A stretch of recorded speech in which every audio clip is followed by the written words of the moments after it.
Hello everybody, my name is Jason and today is April the 8th, 2018. Today I'm going to talk about Psychopath again, and but this topic is going to be the difference between a psychopath, a narcissist, and a sociopath. And you know, I've been learning for a while. I've done some research online, and just so you know, and then I have a neighbor down the way who's Greek. He's an old man, born and raised, spent most of his life as a citizen of Greece. He also is fluent in Latin. And so I talked with him about these words because psychopath and sociopath and even narcissist these are Greek and Latin terms. And I think he said psychopath and sociopath are Latin, if I'm not mistaken, and then narcissist is a Greek fable. I would call it a fable. Maybe there's another way of putting that. But so I'm just going to read from my notes here, and so let's get started. Psychopath is a compound word. It comes from two words put together. It's psycho, and in Latin or Greek, whatever he said it was, it's the same word, psycho, and it means mind. Path comes from the word pathos, which means disease. And so here's I'm just talking about generalizations right now. You know, the video would be very long if I went into great detail about each of these. So I'm just covering a very general, painting a general stroke over these terms, just so you can get the idea. And by the way, if I'm not an expert on these things, I am an expert on psychopaths in the sense that I lived with one for 25 years. However, when it comes to these terms, I am not an expert. It's just frustrating because part of my healing is I'm trying to understand what happened to me. And I see all these terms being kicked around, psychopath, sociopath, narcissist, and there doesn't, people are just throwing these terms around and they don't seem to know what they mean, and almost as if they're interchangeable. I've heard some people say, a psychopath is a dangerous person and a sociopath is not dangerous, or a psychopath is a violent person and a sociopath is not violent. I don't think that's true. I don't think doesn't appear to be anything to do with the terms. So I'm going to tell you what my research and my common sense tells me. So, and if you disagree, just be respectful. You don't have to call me names or anyone else on the forum. Just state what it is that you believe, and we're all just trying to learn. We're all just trying to learn, and so there's no reason to be disrespectful. So it's mind sickness of disease of the mind. That's what psychopath means. It means disease of the mind. So my definition that I've written down here is that I have summarized it is: a psychopath is a disease of the mind. Therefore, it is something a person is born with. A psychopath only operates on the so-called primitive brain. That is animal instinct. That is the animal instinct of survival, because the connection to the other parts of the brain that separate humans from animals is not functioning. This disease, quote, disease of the mind can either be considered a birth defect or an inherited trait, such as DNA, as this disorder often runs in the family. Continuing, a psychopath is a superiority complex, a God complex, unlike the narcissist, who has deep feelings of inferiority. The psychopath, operating by animal instinct alone, sees him or herself as having superiority over humans, who are weakened by emotion, which makes them easy targets for predators who use psychological manipulation. Okay, so that's my summary of what a psychopath is. It's something you're born with, and I've observed this in my own children. My wife is a psychopath, and my children seem to have gotten it from her. When I look back, when they were as young as 2-3 years old, I saw strange, I observed strange things about them, and I didn't know why. And one of the main things that I've noticed is that there's no parental connection. They have no connection to me, and that's because they don't have any emotions. I've always tried to connect with them and bond with them on an emotional level, but their emotions just aren't there. And another thing I noticed about them is they have a superiority complex. I mean, even when they were young, they sort of looked down on me. Even as I'm teaching them, I taught them. I mean, I homeschooled them, I taught them everything they know. And even still, they always had this, they sort of looked down on me. And and I have to say they're smarter than me on a book level, knowledge level. They're much smarter than me, but they lack emotions. Okay, so I think that's why psychopath, that term was created, was to differentiate the point that they're born with it.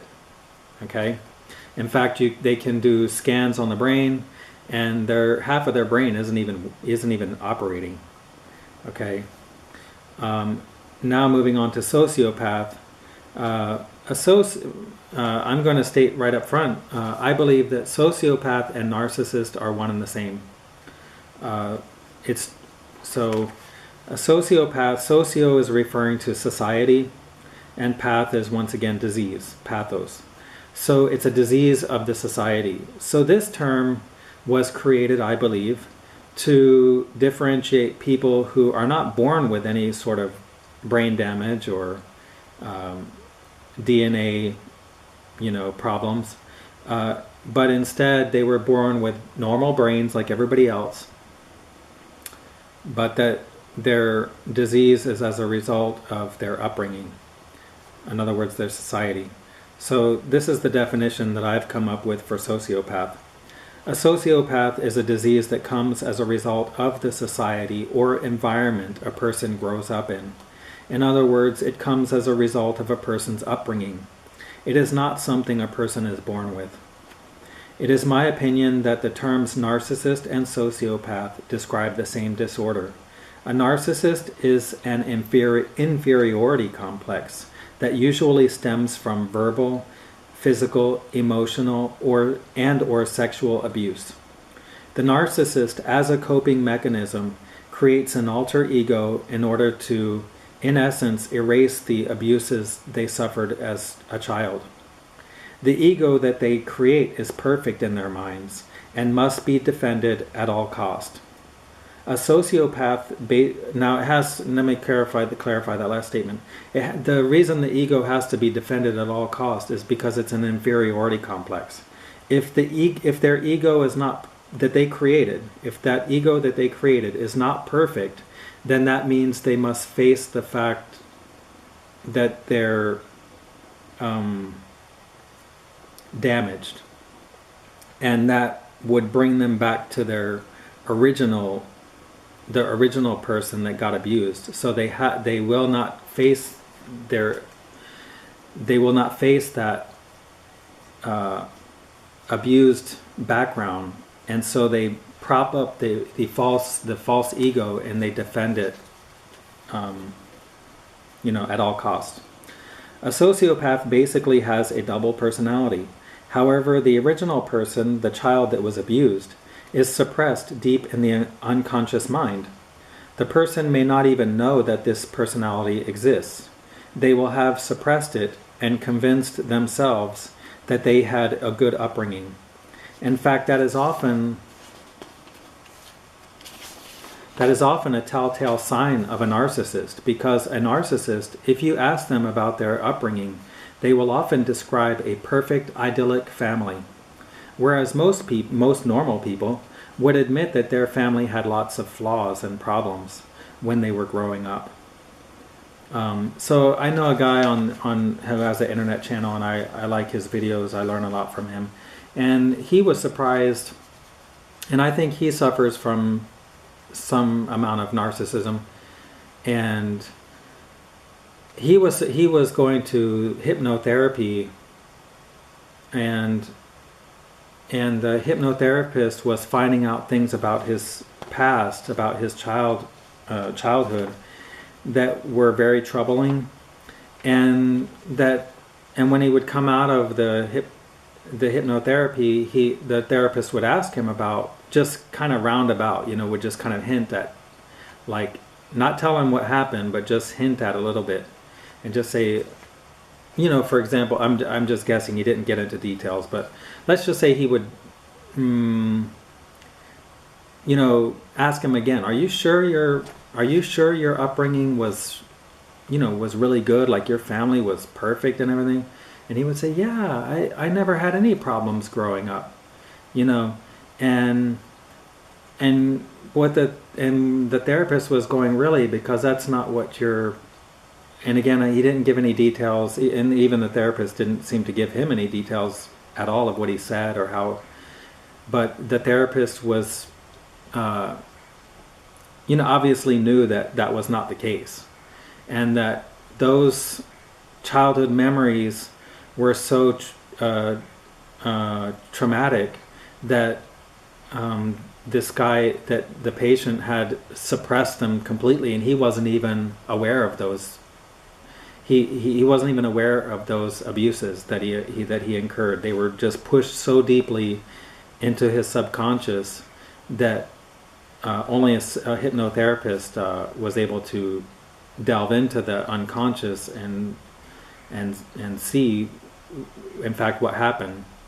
And it's so traumatic that I think, if I'm not mistaken, the therapist cannot even reveal the things that he says, because it may be, even as an adult, so traumatic to find out what happened that it may cause serious psychological problems. So even the psychotherapist, in fact, he did not even tell him what he found out. I'm not sure if he ever will or how he's going to do it, but he has to be very careful how he reveals those things. Oh, another thing is, he would say, for example, if I'm not mistaken, he would say, so how was your relationship with your father? And because maybe what he told him was something that happened between him and the father. And so he said, how was your relationship? And this is after he comes out of the hypnotherapy. And he would say, oh, it was fine. Me and Dad had a great relationship. And he would go, really? Are you sure about that? And he would say, yeah, I don't remember anything bad happening. And that just shows how far into the subconscious that a narcissist can sometimes push these abuses that occur in childhood. So once again, a narcissist. So I think that's it. I was going to say. Okay, and by the way, a disease. The definition of a disease, by the way, according to Google, is a disorder of structure or function in a human, especially one that produces specific signs or symptoms, or that affects a specific location, and is not simply a direct result of physical injury. So once again, even the definition of a disease is it's a disorder of the structure or function, and it happens in a specific location. So once again, you see, for example, with psychopath, it's a disease, it's a disorder or a disorder of the structure or function of where? The psycho, the brain, the mind. So that, once again, that that word was created to differentiate a person who was damaged from birth. Okay, and again, like I hear some people say they do brain scans, the brain is perfectly normal. It doesn't appear to be damaged at all, but it's just not working, you know. So, and the idea that, you know, again, I don't want to keep repeating myself, but again, a very important distinction is that a sociopath is based on shame. It's based on abuse. A psychopath, like my wife, she had no shame. She has no shame. It's a superiority complex. It's a God complex. Again, a differentiation between these two. Remember, sociopath and narcissist are the same thing. So we really only have two ideas. And the sociopath, it's based on shame. And shame, it's overcompensating for an inferiority complex. And from the abuse that they got as a child. Now, a psychopath, they have no shame. A psychopath has no shame at all. My wife has no shame at all. See a sociopath. I hate to keep going back and forth. I'm sorry, but a sociopath. See, they don't really believe they're superior. They act like they're superior. They want you to. They're sort of abusive to other people around them with the idea that they're superior. But deep down, and of course it can be deep down, but nevertheless, deep down, it is a shame-based behavior. It's all based on shame. In reality, they know they are damaged goods. They know that they're not the best. They're not the smartest. Okay, they know that, and that's why they become so defensive of their false ego, because their ego is the best. They're the one that they created. A psychopath, on the other hand, they actually, like, they think it's a fact. I'm the best. There is no shame. There is no inferiority complex. And that's why so many of the people in power are psychopaths, because it's not based on shame. They actually believe they are the best. The CEOs, the politicians, the religious leaders, the economic leaders, they all believe that they are the best, and that it only makes sense for them to rule over you, whether it's in a company, whatever, right? Because humans need us because we're superior to them. Without us, they're toast. That's what they believe, and I don't, again, you know, with my experience from my wife, I don't even think they consider themselves human. They are above us. It's like that movie, They Live.